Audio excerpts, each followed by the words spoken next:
Yo, what's up guys? Welcome back to the channel. Today I'm coming at you with yet another video. Who is this guy? You better subscribe to him right now. Obviously the best YouTuber out there. Okay, so the play-ins have just concluded and now we know all the teams that are going to be going to the playoffs. So in this video I'm going to be recapping what we saw in the play-ins, who made it to the playoffs, and then I'll actually talk about who I think is going to succeed in the playoffs in a separate video. Make sure if you enjoy it, you like, comment, subscribe and share. It means a lot to me, so let's get straight into this. So as I go through this video, I'm going to first of all cover the APAC bracket that we saw and also compare that to my predictions of it, and then I'm going to cover the North America bracket. Now, the APAC bracket was shorter, but that doesn't mean it was any less exciting. So first up, we saw the Philadelphia Fusion take on the Hangzhou Spark. I believe that the Philadelphia Fusion would be able to take this one away easily, with Hangzhou Spark not looking as strong as they have at their peaks previously, and also losing a recent player of MCD, which, although people aren't talking about it too much, was a very big loss to this team. And in the end, what happened was what most people were expecting. The Philadelphia Fusion took this one away in a 3-1 series against the Hangzhou Spark. Throughout the season, Hangzhou Spark had many highs and lows. Pretty much every time the Hangzhou Spark found success was when they were going for a more individualistic approach to the games. And this was how they played the entire season. It's very easy to see in their games that there's a few players who really would pop off and carry this team far, Shy being the extremely most notable one. Now sometimes we saw this approach be quite successful for the Hangzhou Spark. However, as you can imagine, this was a very inconsistent strategy to go by. The problem with this is it's too dependent on their individualistic players. As we saw in this series, when Shy isn't popping off and hard carrying, it spells disaster for the Hangzhou Spark. However, for the Hangzhou Spark, I wouldn't be extremely disappointed with this result when you compare it to your pre-season expectations. Everybody knows it's extremely difficult to make a 12-man roster work, which we did see here. However, looking into next season, it can give you a few really good standout plays to make a beautiful foundation for your future seasons. So the Hangzhou Spark didn't ever really get anything done in this series. Shy wasn't popping off, which meant the Hangzhou Spark wasn't popping off. But how were their opponents, the Philadelphia Fusion, doing? Was it just a free win for them, or did they really have to work for it? Let's find out. I think that the Philadelphia Fusion was the total opposite of this. Not one player put their team on their back throughout this series. It was an incredible team effort to get this done. The Fusion were firing on absolutely all cylinders. Funny Astro slipped into the Brigitte role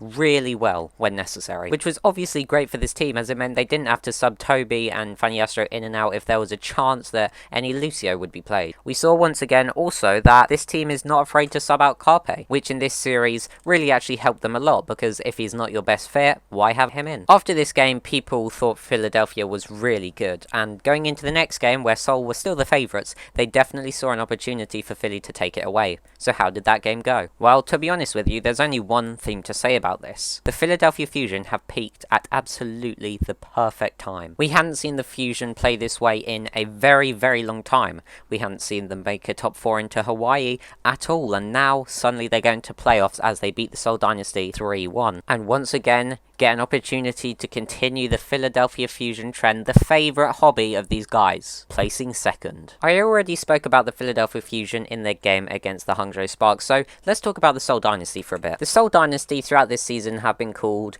consistent. They're going to perform however you expect them to. The stark contrast of what we saw last year. Instead of consistent, I say lackluster. This might sound harsh, but keep in mind in the pre-season I titled a video, "The Seoul Dynasty are being severely underrated." Trust me. About the cockiest thing you can title a YouTube video, especially when I see a Seoul Dynasty end their season in this way. I already summed this up. Throughout the season, the Seoul Dynasty just felt lackluster, and we see it even more so here. A team going from making the grand finals last year, having one of the biggest surges of play a team has ever had in the history of the Overwatch League last season to make it to the grand finals, going from that to this, making play-ins and then failing to qualify for the playoffs after having a really good year when you look at it on paper. What else can you call that other than disappointing? So that's the APAC region done. The one team that makes it from play-ins to playoffs is the Philadelphia Fusion, and the Hangzhou Spark and Seoul Dynasty go home empty-handed. Now let's hop over to North America to see how things shaped out over there. The first game up we saw was the Paris Eternal versus the Washington Justice. Both these teams recently hadn't looked too good, however I predicted the Justice to win this one, as we all know the sheer pop-off potential they have. And you know what, I'm not going to take much credit here, because I did think Justice would win off pop-off potential, and I'd say their following series was as a result of that, but in this game and the next one somewhat. These guys had some incredible team play that we hadn't seen from them previously. The Justice were, how do I put it gently, pressing W for once. This is what we were expecting to see from the Washington Justice in the preseason. When you look at this team with so much star power, you expect to see one of two things. Them winning games because they're popping off, or them winning games because they're the best players in the world and can play with each other any day of the week. Not losing games because they're lackluster in their pushes, which is what we saw from them for a large portion of the regular season. But here we saw what we were promised. Here we saw what we expected from this team, and it's at the perfect time going into playoffs. Similar to the Fusion, the Washington Justice were firing on all cylinders in this game. I should probably save this for an awards video, and I probably will repeat it there, but Bebe has been really impressive to me this season. By no means was he bad last season on the Hungry Spark, but this season he's really upped his game, and this could be a hot take, but I do view him as a top tier flex support in this season alone. And then finally for the Washington Justice, I promise I'll stop after this, but I'm the biggest Justice simp this season. You have to let it be, please.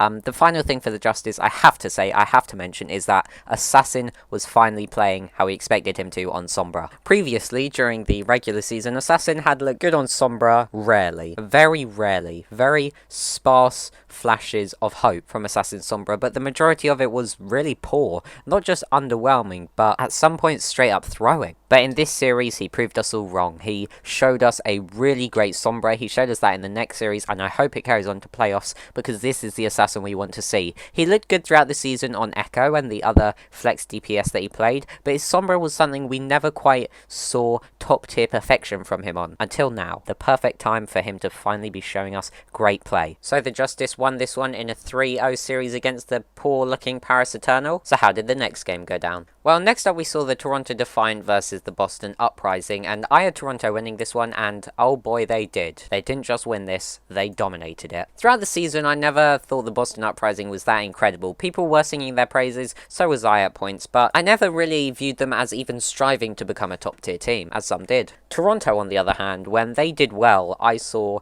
a team that is pushing for a very high position in the standings, and you know what, that just came back here. We saw all the things I love about the Toronto Defiant take down all the things I despise about the Boston Uprising. Michelle was a surprising one to me in this series, as he actually did really quite well. People have mixed feelings about Michelle's season this year, and I for one have to say, who cares about his season? He did well here. Joking, of course, I don't actually think all main regular season results should be thrown out the window. Don't take me out of context, you fools. Nice was also impressive here, as I wasn't too astounded by his play throughout the regular season, to put it one way, and it's a very similar story to Assassin, to be honest. He'd shown us glimmers of hope, but it wasn't enough to really talk about him as being a good DPS player. But now in this series, he kind of proved us all wrong. The problem is they didn't make it any further after the next game, which means we can't really write a new story for these guys. And I'd say for Nice, it's too late for me to change my opinion on him from this season. I mean, he can feel free to change my opinion about it next season, but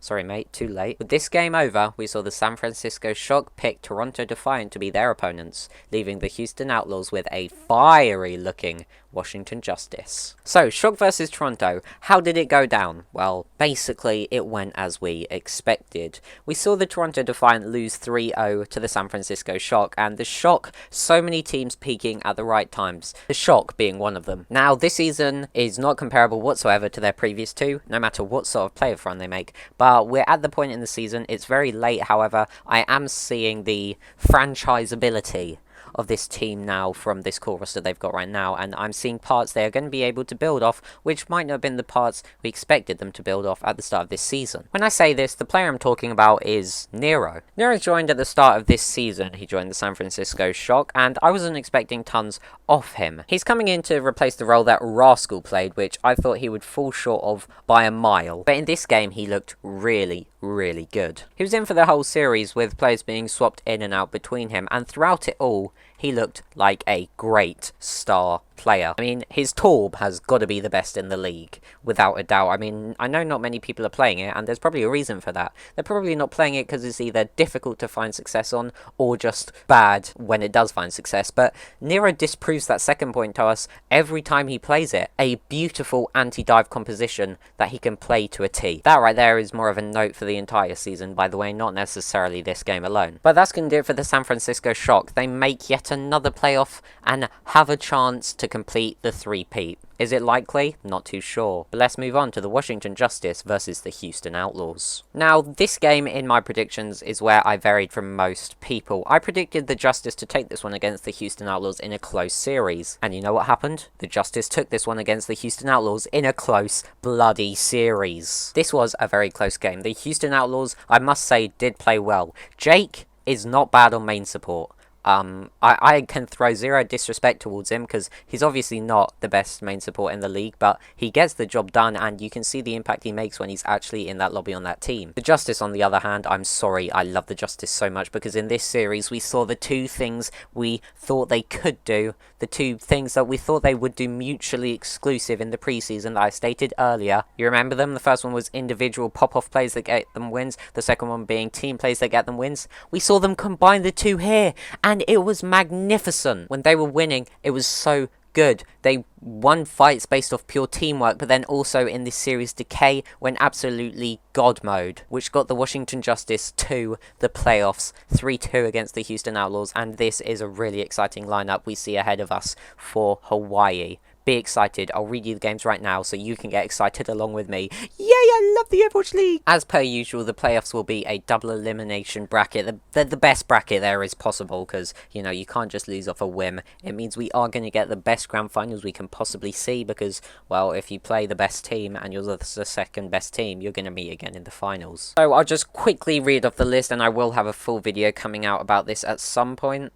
But it goes San Francisco Shock versus Shanghai Dragons. Then we've got the Philadelphia Fusion versus LA Gladiators, the Justice versus Fuel, and then finally the Atlanta Reign versus Chengdu Hunters. Those are all the opening games for this playoffs bracket. Hope you're excited because I know I am. If you are, make sure you like, comment, subscribe, and share. It helps a lot, and I'll see you in the next one. Goodbye.